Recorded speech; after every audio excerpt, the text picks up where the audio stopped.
What is up, everybody? Welcome back to Saturdays Only.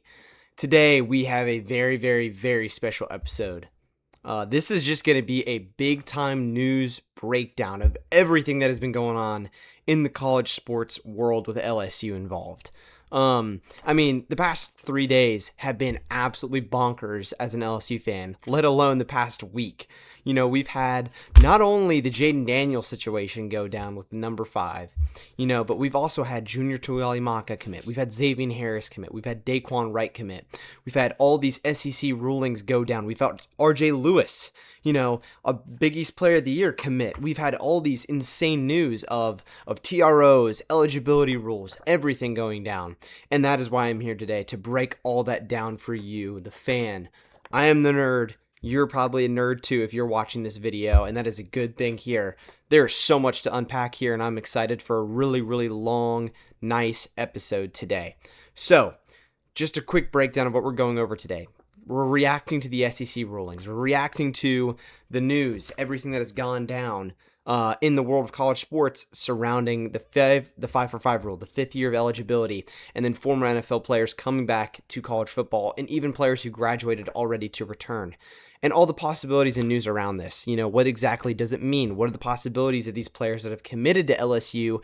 Can they play after these new rulings and rules that the SEC and NCAA haven't stated?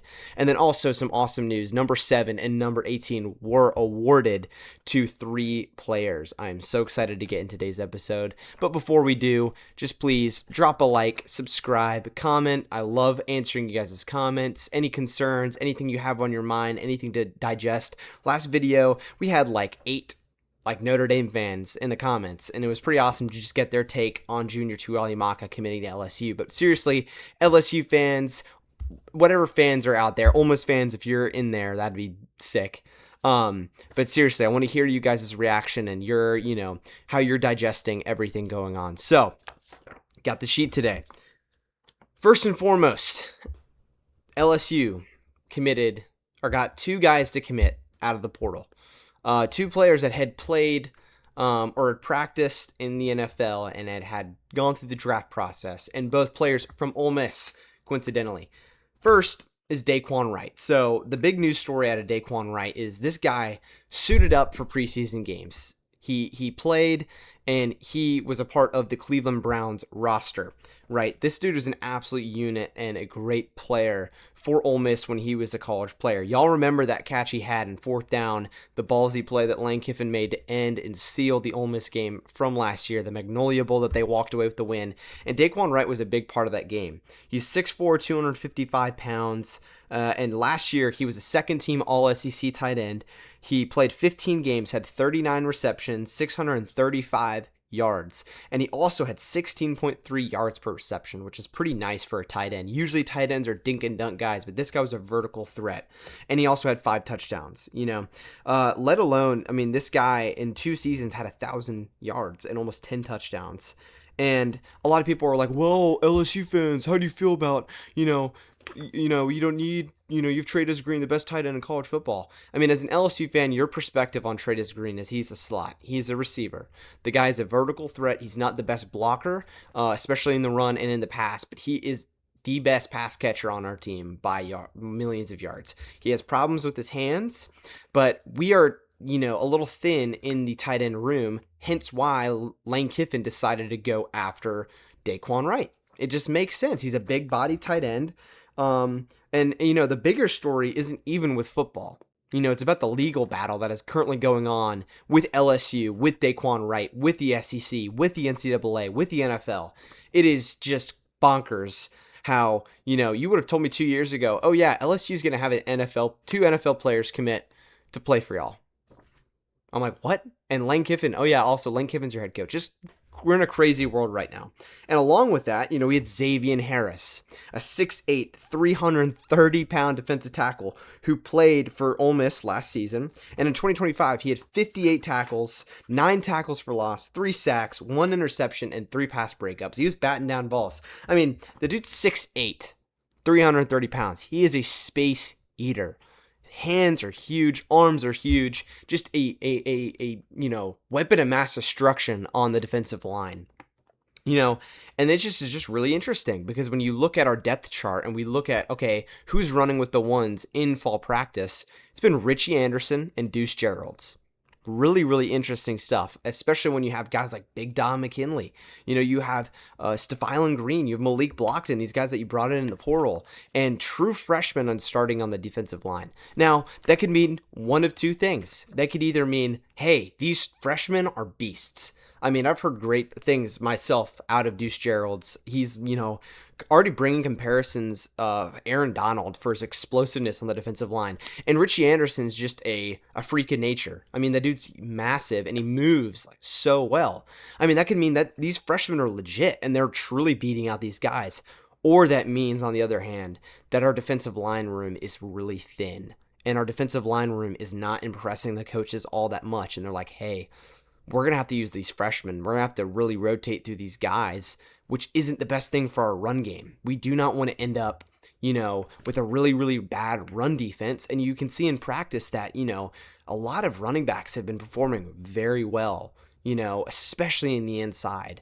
And not as much on the outside, but as much in the inside. It's probably because our defensive line's weak. And Zxavian Harris brings tons and tons and tons of veteran experience. Played in the SEC for a long time. This guy played 4 seasons, and he started almost every single season. He had meaningful snaps in every single season that he played in the SEC. And it's the same thing with Dae'Quan Wright. The impact that he's going to have on our football team is phenomenal. But these rulings and these things that come up can cause so much problems for us as LSU fans and for our football program. I'm so excited. I mean, Lane and this team is, by all means trying to get these guys to play. But it is even more funny the fact that Zxavian Harris, if you don't remember, being a little hypocritical in the playoffs last year when Lane Kiffin took the job at LSU, Dae'Quan Wright, of course, kept his mouth shut. And then Zxavian Harris was talking about how, I don't care about Lane Kiffin. He's whatever. He's a weirdo. I don't like the guy. Yeah, go make your money. You left us in the dust. We don't like you anymore. Like, just was talking a bunch of crap. And then he said on his Instagram story, it's business decisions, So Dae'Quan played for the Cleveland Browns, and Zxavian Harris played for the New Orleans Saints. And supposedly both of them are actively on campus right now in Baton Rouge. Prince Will, is pretty good friends with these guys. A lot of these Ole Miss players are, and they're speaking, probably want to get these guys on the defense. There's a good chemistry already built, and this would probably even increase it more with these guys that already came from Ole Miss, like TJ Daugherty, like Devin Harper, like Prince William Onmielen, So pretty interesting stuff. And now, we're in the main course right now. The SEC versus LSU. This situation is just absolutely insane. This is the biggest story, I'd say, in college football in a long time. I mean, this is bigger than the Brendan Sorsby situation. And praise God that we did not have Brendan Sorsby as our quarterback and we got Sam Levitt instead. But I'm going to give you a quick rundown of everything that is going on, the Spark Notes version. So the NCAA eligibility situation.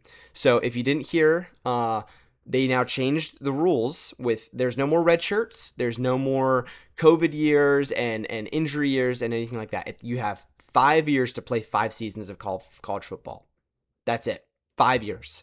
And with that, that opened the door for the 2022 players to come back and play a 5th year, right? So you have players like Thomas Castellanos, the FSU quarterback, who was like, hey, I'm not doing anything in the NFL. I didn't do any draft stuff, whatever. I want to play more college football and make more money. It's a fair point. I can't, talk down on these players who are wanting to make hundreds of thousands, maybe millions of dollars if they go back to college football. And they're not going to do that because they're not NFL caliber players, So with this, LSU and Lane Kiffin kept this in the back of their mind. The recruiting staff kept this in the back of their mind that when this was announced last month. And LSU, they want to do this. They need to make their roster better, and they want to win by all means. So, a Louisiana judge issued a TRO, a temporary restraining order is what I was talking about with Junior Tuihalamaka in our last episode, allowing certain players, including former NFL players, to pursue that additional season of eligibility.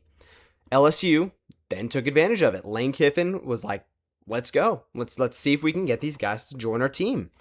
And if these guys are eligible to play, somebody is going to take them. You can already see this multiple times, with a lot of players that have already been committing, hence Junior Tuihalamaka, hence Thomas Castellanos, and then the announcements of Zxavian Harris, and then the big one, Dae'Quan Wright, who played and signed but got waived by the Cleveland Browns, commits to play for LSU, transfers to LSU.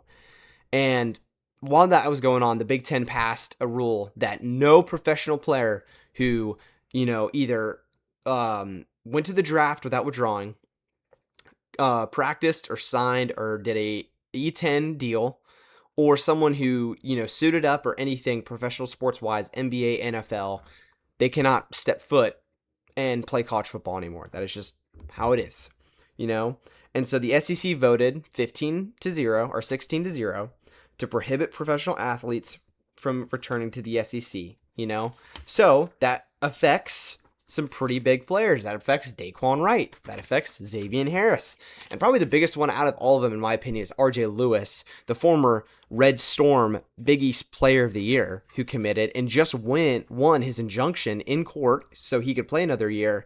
Now the SEC's like, Greg Sankey's like, we're not going to do this anymore, boys. We're going to play by our rules because you've already, broken the NCAA rules, went to court, got your year, found a way to get it. But no, we're going to put in rules and we're going to, penalize the school if these players step foot on a field, So, for example, the rules that they're making are 50% of the games have to be suspended by the coach. So Lane Kiffin wouldn't be coaching in 50% of our games next season if these players step foot on the field, So it's just a huge collision course, So this isn't just like, oh, LSU can just add 2 players. This is like, whose authority do we determine that these players are eligible? Is it the state courts? Is it the NCAA? Is it the SEC? We don't really know right now. Obviously, the SEC is stepping up and they're like, we are the ultimate authority. We are the ultimate authority. And LSU and Lane Kiffin are like, we're going to try our hardest. And these attorneys are saying, we're going to try our hardest to determine that the state courts is the ultimate authority above the SEC. It's a really, really fascinating part of this entire story. There's a strong possibility that this ends up back in courts, and it will. I'm guaranteeing it will, especially for Dae'Quan Wright and Zxavian Harris. We don't have to worry about Junior Tuihalamaka because he did not do anything NFL related, so he is able to play. But, this could be one of the most consequential eligibility fights in the history of college football. It's insane that we're potentially establishing the precedent for whether a player can go from college to the NFL to college. And this isn't Lane Kiffin's fault. This isn't LSU's fault. You can't point the finger at LSU. They are just doing what they are trying to do. They're trying to build the best roster possible. And obviously, sometimes it's going to be messy. Sometimes there's going to be rulings and there's going to be things that they're going to have to, this is a pretty controversial thing, but we want to win football games and we want to fix our depth. So we're going to get these players, by all means. This isn't LSU, and everyone's pointing the finger at LSU. This is everyone's pointing the finger at Lane Kiffin, but there's so many other schools who are getting players who played in NFL preseason, practice in games, who are returning to college football. Former Texas center, I don't know what his name is, but he played in the NFL and practiced with the NFL teams, and he returned to Texas, and nobody's talking about that. There's so many players, but LSU is just always the villain. And Lane Kiffin's fine with embracing that. He said that on the Pat McAfee show. He said, sometimes the villain's closer to the hero than the hero's closer to the villain. I can agree. I think this is a good thing that LSU is doing this because, it's going to fix the eligibility rules and hopefully we can get private conferences without the NCAA even being involved in college sports anymore. I really hope the SEC and Big Ten does this thing finally with the super conferences and everything like that. But obviously my stance on all of this, I hate it.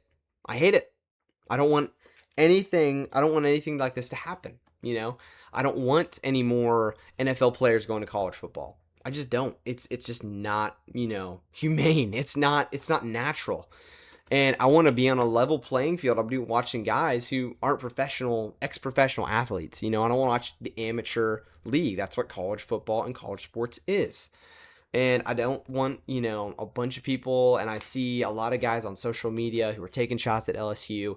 Oh, because all we do is want to be the villain. All we do is bad stuff. You can't, judge a book by its cover, and you can't just blame LSU for everything. You have to blame the NCAA because this is their problem. This is their issue, and this is what they caused by not thinking further, with the 5-for-5 rule. They should have done it earlier. They should have. Because multiple of these guys were like, I was forced to go to the NFL. I had no other option. If I was given the option on the table to go to the NFL or go to back to college football for a 5th year, I'm telling you, most of those guys would go back to college football because of the money that's left on the table. It's legit. And it really is, a scary, true world. We don't really know what's going to go on with LSU from this point. But the biggest possibility here is that Wright and Harris remain on LSU's roster while their attorneys seek another injunction specifically against the SEC rule.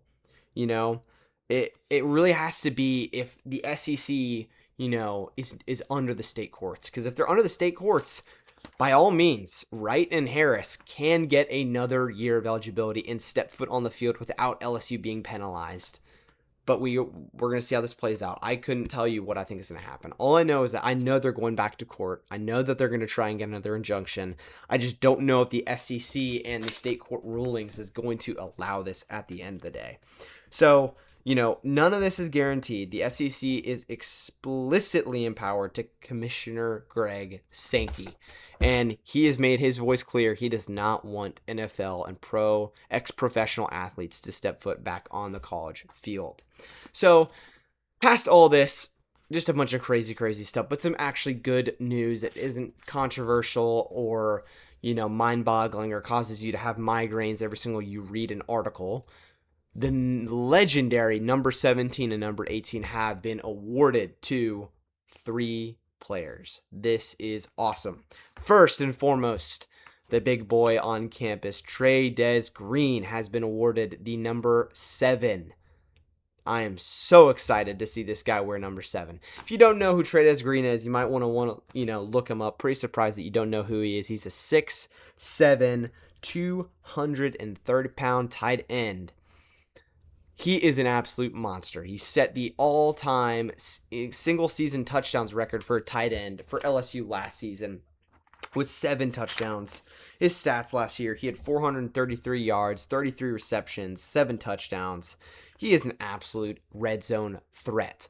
Now that he's in Lane Kiffin's offense, this is going to be poetry in motion. I am so stoked to see this guy step on the football field and lighting it up on Saturdays in Death Valley with the Charlie Weiss Lane Kiffin system and Sam Levitt throwing to him. And I'm so excited to see him with an offense, that loves tight ends and loves vertical threats. And Lane Kiffin sees this guy and he's like, yeah, this guy might be an All-American. This guy's going to be an absolute weapon for the offense. He's a scary dude. He's so athletic. He played basketball for LSU his freshman year, but I really don't think there's a single offensive player more deserving than Trey'Dez Green. I mean, he's stayed true to LSU. He's Louisiana born and bred, and the man is a dog. That's what number 7 is. You are a specimen. You are a dog. You are a freak of nature on the football field. That's when you look at, Harold Perkins, Patrick Peterson, Tyrann Mathieu, Grant Delpit, Derek Stingley, Jamar Chase, freaks of nature that stepped on the football field for LSU. And Trey'Dez Green lives up to that so well. And the other player, which is pretty, honestly surprising on my point, is Whit Weeks has been nominated the number 7 jersey on the defensive side of the ball. Whit Weeks is an absolute animal. Mentally, he's there. He's a freak of nature mentally and physically. The guy's a 6'3", 226 linebacker. He's a senior entering this season. And in 2024-2025, his season was cut short due to injury. A lot of people are like, it's because he's thrown up on the field. No, he suffered a pretty bad shin injury, if I do remember, and just was sparsely played the entire season. But the 2024 season, he was an absolute animal. He had 125 tackles, 10 tackles for loss, 3.5 sacks, 2 interceptions, or 2 forced fumbles, 1 interception, 6 quarterback hurries, and 3 pass breakups. He's just an absolute dog on the defensive side of the ball. You see that guy, he is the leader and captain of the defense. But even more, he's just out there. He's an athlete. all over the field, just an all around linebacker, and truly is, I think, is a number 7. A lot of people are like, well, I don't really think he's that athletic. He's an athletic dude. He's fast. He's a hard hitter. He's awesome. He's a first team all SEC caliber player in that 2024 season. He was a first team all SEC. The dude also was second in the SEC in tackles. And you know who's next to him? TJ Daugherty, who was number 1 in tackles last season. Pretty awesome. And entering 2026, 16 tackles for loss, 5 sacks, and 205 total tackles. He's awesome. But, I mean, these are the guys. These are our guys leading the team. Obviously, athletically and as specimens of college football players, Whit Weeks and Trey'Dez Green are your poster children of that, And Whit Weeks, when you see him in practice, he's screaming. He's rounding the players up because he's a dog. He is a dog. And I'm excited to see these guys step foot on the field wearing number 7. Now, I don't know if they're wearing number 7 patches or they're actually wearing number 7. If I had to think, they're both going to put on number 7 for this college football season because that is such an honor to wear number 7 on the college football field. Now, our last news of the day, number 18 has been awarded. And pretty surprising, but honestly, in my opinion, it's awesome. Braelin Moore, the starting center for the LSU Tigers, has been awarded number 18. Now, if you don't know what number 18 means, but also, reminder, both of these numbers are voted by players. They're not voted by coaches, donors, anything like that. It is the players who vote these numbers. And 18 means a lot more, in my opinion, than 7. 7 is for those dogs that, you don't have to be a captain or someone who is, uplifting the team. You're just a dog. You know what I mean? But 18 means a lot for your character, your personality, and how you lead in the locker room and on the field. And I feel like Braelin Moore does that very, very well. So he's a 6'2", 300-pound center. He transferred from Virginia Tech 2 seasons ago. So was our starting center last year. He only allowed 1 sack last year at LSU. Pretty impressive. 623 total snaps. He's an awesome, awesome dude. And because of the NCAA, number rules, he's going to wear a number 18 patch on his jersey. He'll continue to wear number 61, but he's only the second offensive lineman in LSU history to be awarded number 18. Now, this is pretty cool. The other player to be nominated number 18 was in 2019, Lloyd Cushberry III. If you remember, we won the national title this year. Not saying it's a coincidence, but that's pretty awesome that your starting captain on the offense is your center. The other most important position other than quarterback, and he is the stronghold of the offensive line. This is awesome. We have a true number 18. Now, Garrett Nussmeier, I think, was the true number 18 as well, but it sucked that he was benched. It sucked that he got hurt. It sucked that we had a terrible season last year, but I think Braelin Moore has seen some adversity at the center position and with this offensive line that has struggled for such a long time. I am so ready to see this offensive line be a force of nature and protect the quarterback and protect Sam and protect the running backs. It is going to be awesome. But yeah, that is everything for today's episode. I thank y'all so much for tuning in today. Then again, like, subscribe, comment your questions and concerns. Let me know how you feel about all the stuff going on in college football right now, all the stuff involving LSU, and I am so thankful that I am able to be on here with y'all. God bless, and I will see you later. Peace.